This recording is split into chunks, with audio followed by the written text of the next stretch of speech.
విశాఖకు Google data centre రావటం ఎలా అనిపిస్తుంది మీకు ఇప్పుడు? టీసీఎస్, సత్వా టెక్నాలజీస్, సిఫీ, మరి కాగ్నిజెంట్లతో పాటు ఈరోజు గూగుల్ను కూడా విశాఖలోని తేడం నాకు చాలా ఆనందం ఉంది.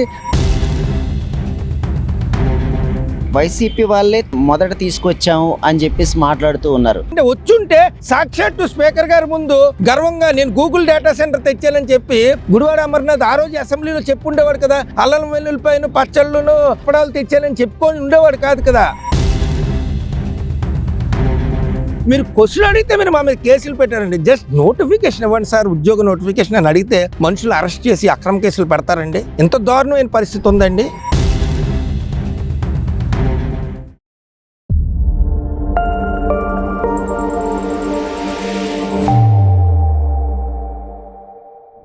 విశాఖకు గూగుల్ డేటా సెంటర్ రావటం ఎలా అనిపిస్తుంది మీకు ఇప్పుడు?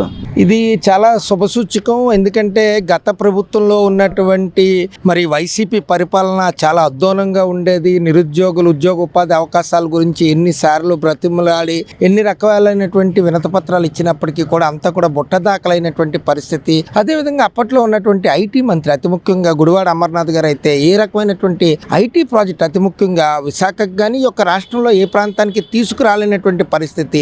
ఎన్నో కోట్లు వెచ్చించాం. అదేవిధంగా మరి ఆదాని డేటా సెంటర్ తెచ్చాం, ఇది తెచ్చాం, అది తెచ్చాం అని చెప్పి ఇటీవల చెప్తున్నారు. కానీ ఎక్కడా కూడా దానికి ఒక శంకుస్థాపన రాయి కూడా వేసిన పరిస్థితి పోలేదు. మరి అప్పట్లో ఉన్నటువంటి అసెంబ్లీలో వాళ్ళ చర్చలు చూస్తుంటే నిరుద్యోగులు చాలా దయనీయ పరిస్థితి, దిగజార్చినటువంటి పరిస్థితి. ఆయన ఒకసారి మరి స్పీకర్ గారితో సాక్షాత్తు అసెంబ్లీలో గుడివాడ అమర్నాథ్ గారు అల్లం వెల్లుల్లిపై పేస్ట్ తోటి ఎంఓయూ చేయించుకున్నాం, మామిడి తాండ్రి, మరి అప్పడాలు, పచ్చళ్ళు, మరి వీటితోటితో పాటు మరి బొబ్బట్లతో కూడా ఆయన ఎంఓయూ చేయించుకున్నాం అని చెప్పి బొబ్బట్ల కంపెనీ తెచ్చామని చెప్పి మరి ఐటీ ఉద్యోగస్తులకి, మరి చదువుకుని పీజీలు, పిహెచ్డీలు చేసి మా వంటి విద్యార్థులకి, నిరుద్యోగ యువతకి ఆయన ఇచ్చేటటువంటి పరిశ్రమలు ఇవా అని చెప్పి మాకు చాలా బాధ అనిపించింది. నిరుద్యోగుల్ని నిజంగా నయవంచన చేసినట్టు అనిపించింది. అదేవిధంగా జగన్మోహన్ రెడ్డి గారు కూడా ఒక్క డిఎస్సి కూడా ఉద్యోగం కూడా నింపకుండా, పూర్తిగా ఒక జాబ్ క్యాలెండర్ కూడా ఇవ్వకుండా, పోలీస్ శాఖ ఉద్యోగాలు కూడా మరి నింపకుండా, గ్రూప్ 2 కూడా అవకతవకలు చేస్తూ, గ్రూప్ 1 3 సార్లు మూలాంకం కరెక్షన్ చేస్తూ మరి నిరుద్యోగులంతటినీ కూడా నట్టేటిని ముంచేసినటువంటి పరిస్థితి. ఆ సమయంలో మరి ఎవరైతే నారా లోకేష్ గారు, చంద్రబాబు నాయుడు గారు వద్దకు వెళ్ళి మేము మొరపెట్టుకుంటే వారు తప్పకుండా ప్రతి ఏటా మెగా డిఎస్సితో పాటు జాబ్ క్యాలెండర్ కూడా ప్రకటిస్తామని చెప్పి మరి 20 లక్షల ఉద్యోగాలు ఇస్తామని చెప్పి ఇచ్చేటువంటి హామీని వాళ్ళు నిలబడి పెట్టుకుంటూ ఈరోజు తొలి సంతకం 16,347 డిఎస్సి ఉద్యోగాలు ఇచ్చారు. అదేవిధంగా 15,941 డిఎస్సి ఉద్యోగాలు వాళ్ళు పూర్తిగా నింపి ఈరోజు అందరినీ కూడా ఉద్యోగస్తులు చేసినటువంటి ఘనత. అదేవిధంగా మరి వాళ్ళు డల్లాస్ వెళ్ళి టీసీఎస్, సత్వా టెక్నాలజీస్, సిఫీ, మరి కాగ్నిజెంట్లతో పాటు ఈరోజు గూగుల్ను కూడా విశాఖలోని తేడం నాకు చాలా ఆనందం ఉంది. మరి గూగుల్ చూసినట్లయితే మీరు టోటల్గా క్లౌడ్ ప్రొడక్టివిటీ చూసినట్లయితే మీకు 10,515 కోట్ల వరకు వస్తుంది. 1 గిగావాట్ అంటే సుమారు 10⁹9 అంటే 1.0 × 10⁹9 అనమాట వాట్స్. మరి ఇదే విధంగా మరి క్లౌడ్ ప్రొడక్టివిటీతో పాటు మరి ఏదైతే మనకి వాల్యూ క్రియేషన్ కూడా సుమారు 47,720 కోట్లు మరి వాల్యూ క్రియేషన్ కూడా వస్తుంది. దీంతో సుమారు 1,82,200 ఉద్యోగాలు కూడా మరి క్రియేషన్ మనకి వస్తుంది, గూగుల్ అనుబంధ సంస్థల ద్వారా వస్తుందని చెప్పి మరి నిపుణులు చెప్తున్నటువంటి ఈ యొక్క అంశాలు. అదే కాకుండా దీనికి ఎప్పుడైతే road connectivity, air connectivity, water connectivity ఉంటుందో ఆటోమేటిక్గా ఈ యొక్క సిటీ అతి ముఖ్యంగా వెనుకబడి ఉన్నటువంటి ఉత్తరాంధ్ర వెనుకబడకుండా రేపు పొద్దున్న భవిష్యత్తులో మరీ వరుసలు వెళ్ళిపోకుండా మరి కొత్త కొత్త పరిశ్రమలు వస్తున్నాయన్నటువంటి కాన్ఫిడెన్స్ పెరిగి ఈ ప్రాంతం అంతా కూడా మరొక హైటెక్ సిటీ అంటే హైదరాబాద్ తరహాలో అభివృద్ధి చెందడానికి అతి ఎక్కువ అవకాశాలు ఉన్నాయి. అప్పట్లో హైదరాబాద్ అభివృద్ధి చెందాలంటే 30 సంవత్సరాలు పడినటువంటి ఈ యొక్క పరిస్థితి ఈరోజు 10 సంవత్సరాల్లోనే దీన్ని అభివృద్ధి చేసి చూపిస్తామని చెప్పి నారా లోకేష్ గారి యొక్క మాటలు చూస్తుంటే నిజంగా మాకు చాలా ఆనందంగా ఉంది. అప్పట్లో నారా చంద్రబాబు నాయుడు గారు హైటెక్ సిటీని ఏ రకంగా అభివృద్ధి బాటలో ముందుకు తీసుకుని వెళ్ళి లక్షలాది మంది యువతకి, ఈ దేశ ప్రజలకి ఉద్యోగ ఉపాధి అవకాశాలు కల్పించినటువంటి నారా చంద్రబాబు నాయుడు గారిని ఏ రకంగా అయితే అభినందించామో ఈరోజు లోకేష్ గారిని చంద్రబాబు నాయుడు గారిని కూడా అదే రకంగా విశాఖవాసులుగా మేమైతే స్వాగతిస్తున్నాం. ఆంధ్రప్రదేశ్ రాష్ట్ర నిరుద్యోగ చేసి అధ్యక్షుడిగా అతి ముఖ్యంగా నిరుద్యోగులు పడుతున్నటువంటి ఈ యొక్క ఆవేదన చూసి ఈ రోజు వస్తున్నటువంటి ఈ యొక్క పరిశ్రమలు కానీ అభివృద్ధి కానీ 1.5 సంవత్సరం లోపే ఈ రకమైన అభివృద్ధిని మేము ఆకాంక్షించగలుగుతున్నాం అంటే డెఫినెట్ గా బై ది ఎండ్ ఆఫ్ అంటే ఇప్పుడు వరకు చూసుకున్నట్టయితే గూగుల్ డేటా కంపెనీకి కొన్ని భూములు కేటాయింపు జరిగింది. అయితే ఈ భూముల కేటాయింపులను వైసీపీ వాళ్ళు పిటిషన్ పెట్టి కోర్టులో స్టేలు తీసుకొస్తూ ప్రయత్నాలు చేస్తూ ఉన్నారు. అంటే గూగుల్ డేటా సెంటర్ తీసుకొస్తే ఏమైనా ప్రాబ్లమా, అంటే ఎందుకని వీళ్ళు ఆపుతున్నారు? సార్, ఒకటి రాజకీయ పార్టీ అంటే మరొక రాజకీయ పార్టీకి అక్కసు ఉంటుంది. ఈ అక్కసు తోటి ఈ యొక్క ప్రజాక్షేమం కానీ ప్రజా అభివృద్ధి కానీ ఈ యొక్క రాష్ట్ర అభివృద్ధిని కానీ అడ్డుకునే ప్రయత్నం కానీ వైసీపీ వాళ్ళు కానీ వేరొకళ్ళు కానీ రైతుల ముసుగులో కానీ చేస్తే యువతగా నిరుద్యోగులుగా ఆంధ్రప్రదేశ్ రాష్ట్ర నిరుద్యోగ చేసి అధ్యక్షుడిగా సమయ హేమంత్ కుమార్గా ఈరోజు నేను జగన్మోహన్ రెడ్డి గారి యొక్క ప్రతిపక్ష నాయకులకి ఒక శపథం చెప్తున్నాను. 1,00,000 మంది యువతతోటి మీరు చేసేటటువంటి తప్పుడు కార్యకలాపాలను మటుకు ఈరోజు అడ్డుకుంటాం. ఈరోజు రాష్ట్రంలో ఉన్నటువంటి నిరుద్యోగ యువత అందరూ కూడా చంద్రబాబు నాయుడు గారు లోకేష్ గారు చేస్తున్నటువంటి అభివృద్ధి వెనకతల బాసటగా నిలవడానికి మేము సంసిద్ధంగా ఉన్నామని ఇప్పటికే మేము పత్రికా ప్రకటనలు కూడా ఇచ్చాము. ఎందుకంటే ఇది ఈ యొక్క రాష్ట్ర అభివృద్ధి, ఎందుకంటే రాష్ట్ర విభజన జరిగినప్పుడు కట్టడాలన్నీ తెలంగాణకు మిగిలిపోయి భౌగోళికంగా ఈ యొక్క రాష్ట్రాన్ని విభజించారు.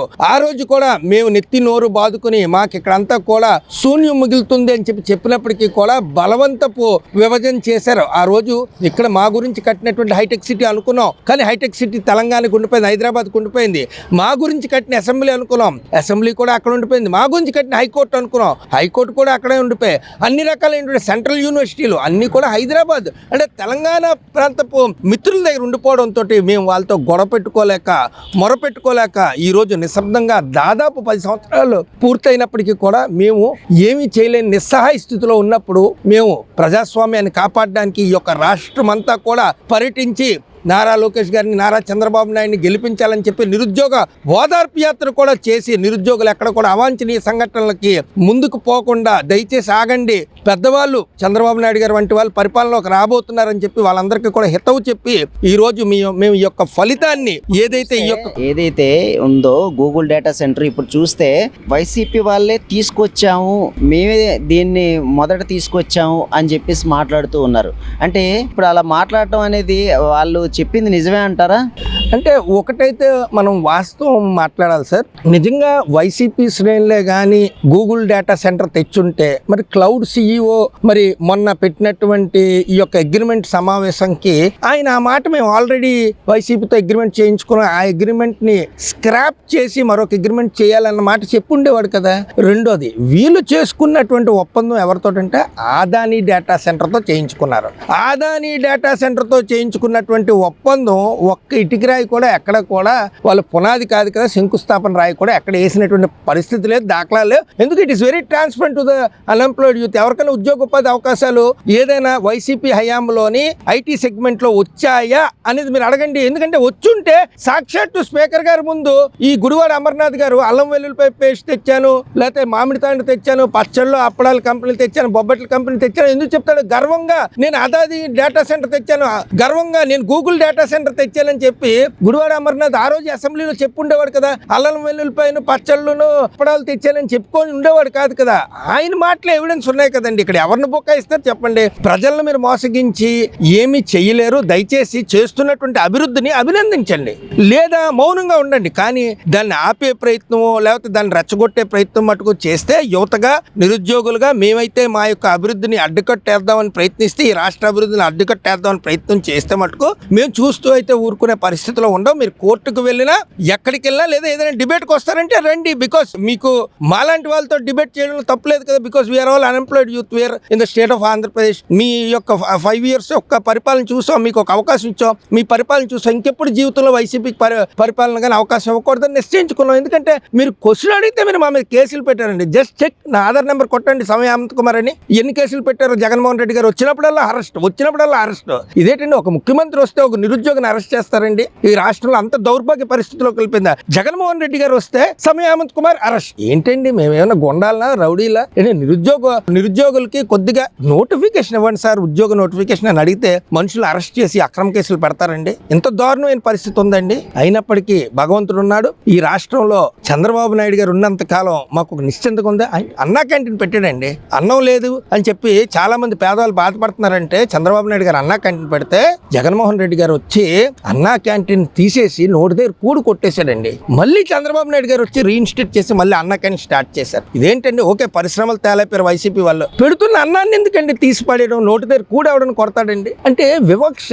అంటే ఎదుటివాడు చేసింది మనం ఎందుకు చేయాలి, అది ఎందుకు కొనసాగించాలి, వాడికి పేరు వస్తుంది. ఈ రాష్ట్రంలో కానీ దేశంలో కానీ ఎవరు లేకపోయినా పరిపాలన జరుగుతూనే ఉంటది, ప్రజలు ముందుకు వెళ్తూనే ఉంటారు. ఏదో జగన్మోహన్ రెడ్డి గారో లేకపోతే గుడివాడ అమర్నాథ్ ఉంటేనే రాజకీయాలు అనేది కాదు. ఒకళ్ళు లేకపోతే ఇంకోళ్ళు సేవ చేస్తారు, ఇంకోళ్ళు లేకపోతే ఇంకోళ్ళు సేవ చేస్తారు. మీ యొక్క వివక్ష చూసి ఇంకెప్పుడు ఒక పొలిటికల్ లీడర్ అన్నటువంటి వాడు ఇటువంటి వివక్షతో పరిపాలించకూడదన్నటువంటి బుద్ధి వచ్చేటట్టు ప్రజలు బుద్ధి చెప్పి 11 సీట్లకి ఈ యొక్క వైసీపీ శ్రేణులు దిగజార్చారంటే ప్రజలు కానీ నిరుద్యోగ యువత కానీ ఉపాధ్యాయులు అతి ముఖ్యంగా వాళ్ళని చికెను మటన్ మరి అది లెక్కర మాటల దగ్గర వాళ్ళని పెట్టి టాయిలెట్ల దగ్గర వాళ్ళని పెట్టి చిత్రహింసలు పెట్టి ప్రశ్నిస్తే వాళ్ళకు కూడా ఒక గురువుకు కూడా వాళ్ళు టీచర్స్ కి బైండ్ ఓవర్ కేసులు పెట్టినటువంటి ఈ యొక్క పరిస్థితి ఈ రోజు వైసీపీ శ్రేణులు 11 సీట్లకు దిగజార్చింది. ఎప్పుడైనా సరే గౌరవించాలి, గౌరవాన్ని తీసుకోవాలి. ఈ రోజు గూగుల్ డేటా సెంటర్ వచ్చినందుకు ఇంక్లూడింగ్ గత ఐటీ మంత్రి గుడివాడ అమర్నాథ్ గారు కూడా నిన్న ప్రెస్ మీట్ లో ఐ వెల్కమ్ అని చెప్పాడు.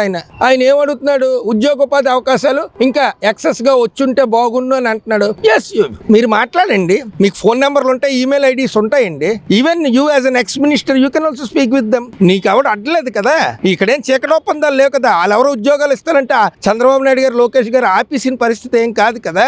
100% when there is a transparent movement, ఒక ట్రాన్స్పరెంట్ అగ్రిమెంట్ జరిగినప్పుడు అగ్రిమెంట్ లో ఫ్లా ఉంటే బయట పెట్టండి సార్. అగ్రిమెంట్ లో ఏం ఫ్లా లేదు కదా. మీరు దీన్ని కూడా ఆరోపిస్తూ దీన్ని కూడా తప్పుదోవ పట్టిస్తూ it is not correct on our part. Because even yourself you are uneducated man. మీరు కూడా ఇంజనీరింగ్ చేశారు, అమర్నాథ్ గారు కూడా ఇంజనీరింగ్ చేశారు, మేము కూడా పీజీలు పిహెచ్డీలు చేసాం. మీరు నిజంగా if you want to debate come across the bench, will sit and talk what is right what not. రండి మాట్లాడుకుందాం. Because see here you are a man from Vizag, even we ourselves we are the people from Vizag. Okay, we just want our area అంటే north Coast లో అందరూ develop అవుతే మా చుట్టుపక్కల ఉన్నటువంటి వెనుకబడి ఉన్నటువంటి ఉత్తరాంధ్ర అంటే యానాం భూభాగం నుంచి ఇక్కడ ఒరిస్సా భూభాగంలో ఉన్నటువంటి కల్లికోట వరకు కూడా ఇదంతా ఉత్తరాంధ్ర ప్రాంతం. మరి ఈ ప్రాంతంలో ఉన్నటువంటి ప్రజలు అతి ముఖ్యంగా ఈ యొక్క రాష్ట్రంలో మరి ఎక్కువ వెనుకబడి ఉన్నటువంటి శ్రీకృష్ణ కమిటీ చెప్పినటువంటి నివేదిక ప్రకారం ఆ రోజు రాష్ట్రం వచ్చిన సమయంలో ఉత్తరాంధ్ర ప్రాంతం ఎక్కువ వెనుకబడి ఉంది. అయితే కొండలు ఉన్నాయి, చక్కని సముద్రం ఉంది, మంచి గాలి, మంచి మనుషులు, ఎవరిని కూడా ఏ రోజు ఏ ఇబ్బంది పెట్టలేనటువంటి మనుషులు, మంచి స్వభావం ఉన్నటువంటి మనుషులు ఉన్నారు. ఇదంతా కూడా ఎయిర్ కనెక్టివిటీ, సీ కనెక్టివిటీ, అన్ని రకాలైన కనెక్టివిటీ ఉన్నటువంటి ట్రాన్స్పోర్టేషన్ ఉన్నటువంటి ఈ యొక్క విశాఖలో ఐటీ సెగ్మెంట్ గా, ఒక ఐటీ హబ్ గా, ఏఐ హబ్ గా దీన్ని తీర్చిదిద్దడం మాకు చాలా ఆనందంగా ఉంది. So we are all welcoming it. ఎవరు వచ్చి అడ్డుకున్నా సరే మేము డెఫినెట్ గా దీన్ని మేము సాధించి తీరుస్తాం. గూగుల్ తో పాటు సిఫ్వి, మరి ఆర్టిఫిషియల్ ఇంటెలిజెన్స్ విశ్వవిద్యాలయంతో పాటు మరి ఏవైతే కాగ్నిజెంట్, టీసీఎస్ కూడా మేము విశాఖకి 100% వచ్చి ఇక్కడ ఉన్నటువంటి రాష్ట్రంలో నిరుద్యోగ యువతకి మంచి జరగాలి, ఉద్యోగోపాధి అవకాశాలు రావాలి. అదేవిధంగా అమరావతిలోని కూడా వాళ్ళు స్థాపించబోయే అన్ని ఐటీ సంస్థలకు కూడా మేము తప్పకుండా వెల్కమ్ చెప్తున్నాం. Thank you.